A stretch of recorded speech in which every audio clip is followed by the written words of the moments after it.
नमस्कार, मी प्रिया काळे. तरुण भारतच्या न्यूज बुलेटिनमध्ये आपल्या सर्वांचं स्वागत.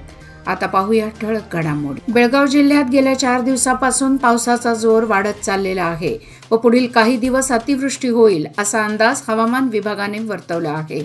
खानापूर, बेळगाव, निपाणी तालुक्यात अतिवृष्टी होऊन नदी नाल्यांना पूर येऊ शकतो. यामुळे नागरिकांनी घराबाहेर पडताना, शेतकऱ्यांनी शेतात जाताना सतर्कता बाळगावी असा इशारा जिल्हा प्रशासनाने दिला आहे.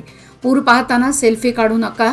सखल भागात राहणाऱ्या नागरिकांनी तसेच नदीकाठच्या नागरिकांनी नदीच्या पातळीत वाढ झाल्यास तातडीने सुरक्षित स्थळी स्थलांतर करावे.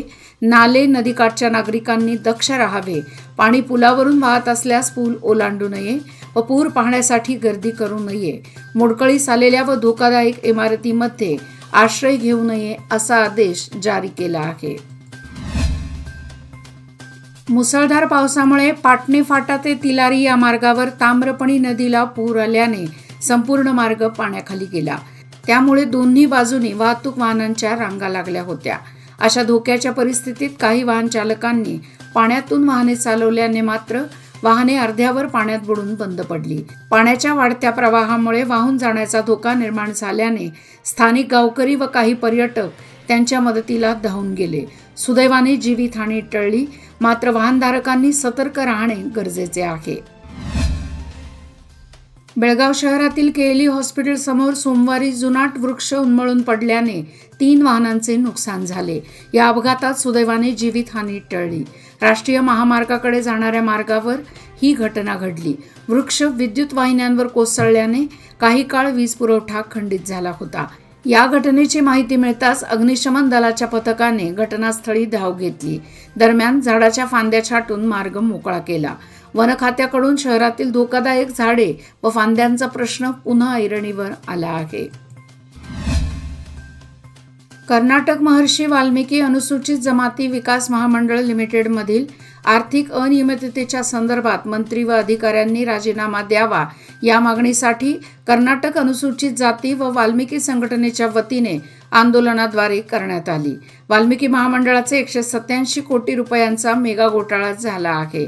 सरकारकडून 5 गॅरंटीसाठी बहुतांश रकमेचा गैरवापर झाला आहे. अधिकाऱ्यांना हाताशी धरून राजकारणी लोकांनी ही रक्कम हडप केली आहे. अशांवर कारवाई करावी अशी मागणी जिल्हाधिकाऱ्यांकडे निवेदनाद्वारे करण्यात आली.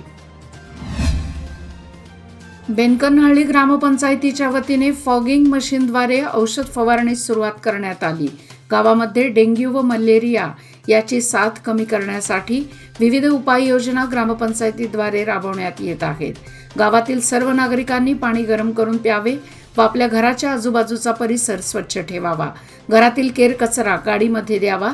गावामध्ये आठवड्यातून एकदा फ्री हेल्थ चेकअप कॅम्प ठेवण्यात येत आहे. त्यासाठी फ्री शुगर, बीपी व आरोग्य तपासणी करून स्वतःची व कुटुंबियांची काळजी घ्यावी असे आवाहन ग्रामपंचायत अध्यक्ष YM पाटील यांनी केले आहे. महादेईला येऊन मिळणारे कळसा नाल्याचे पाणी कालव्याद्वारे मलप्रभा नदीत वळवण्यात आले आहे. हे कर्नाटकाच्या कृती प्रवाह समितीच्या निदर्शनास आणण्यासाठी गोव्याचे मुख्यमंत्री प्रमोद सावंत यांनी शनिवारी सायंकाळी त्यांच्या ट्विटरद्वारे माहिती दिली.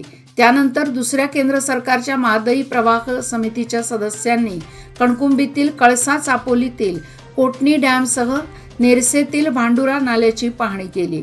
प्रवाह समितीच्या सदस्यांना माहिती देण्यासाठी कर्नाटकच्या जलसंपदा, महसूल व वन खात्याचे वरिष्ठ अधिकारी उपस्थित होते. महाराष्ट्र राज्याचे वैद्यकीय शिक्षण व विशेष सहाय्य मंत्री तथा कोल्हापूर जिल्ह्याचे पालकमंत्री नामदार हसन मुश्रीफ यांनी श्री दत्त संस्थानचे बाळेकुंद्री ट्रस्टी व 3 पिढ्या वैद्यकीय क्षेत्रात सेवा करणारे अक्कोळ तालुका निप्पाणी येथील डॉ. संजय पंत बाळेकुंद्री यांची सदिच्छा भेट घेऊन श्री पंत महाराज बाळेकुंद्री यांचे आशीर्वाद घेतले. तसेच श्री पंत महाराजांचे मनोभावे दर्शन घेऊन आशीर्वाद घेतले. अक्कोळ हे श्री पंत महाराज बाळेकुंद्री यांच्या पदस्पर्शाने आणि वास्तव्याने पुनीत झालेले गाव आहे. त्यांचे पंतू डॉ. संजय अरुण पंत बाळेकुंद्री व कुटुंबीय हे या पवित्र भूमीत आजही वास्तव्यात आहेत. आजरा, आंबोली व पाणलोट क्षेत्रात होत असलेल्या मुसळधार पावसामुळे सोमवारी हिरण्यकेशीच्या पाणी पातळीत 2 फुटांनी वाढ झाली आहे. पाण्याचा प्रवाह वाढत असल्यामुळे रात्री उशिरापर्यंत नदी गल्ली नजीकचा बंधारा पाण्याखाली जाण्याची दाट शक्यता आहे.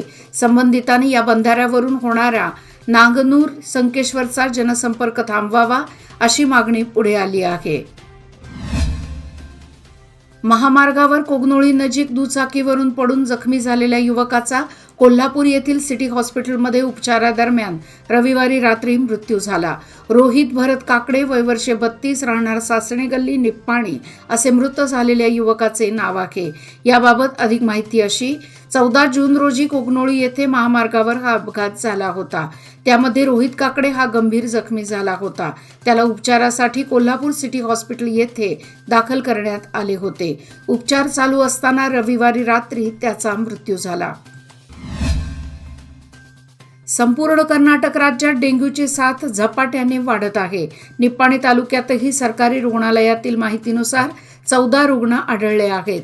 डेंग्यूच्या रुग्णांची संख्या वाढणे ही बाब चिंता वाढवणारी आहे.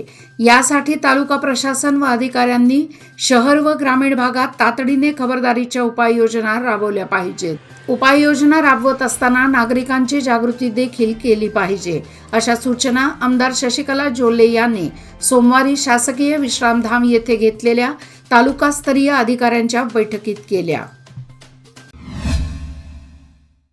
एकसंबा व सदलगा येथील मोरारजी देसाई निवासी शाळांना मूलभूत सुविधा पुरवण्यासाठी मागासवर्गीय कल्याण मंत्री शिवराज तंगडगी यांना निवेदन देण्यात आले असून लवकरात लवकर अनुदान मंजूर करण्याचे आश्वासन मंत्री शिवराज यांनी दिले आहे.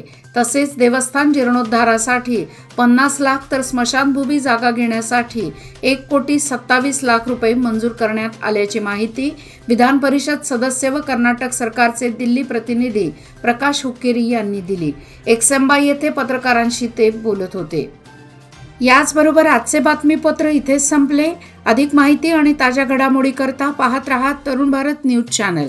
तसेच आमच्या चॅनलला लाईक, शेअर आणि सबस्क्राईब करायला विसरू नका. आणि विश्वासार्ह बातम्यासाठी दररोज वाचा दैनिक तरुण भारत. धन्यवाद.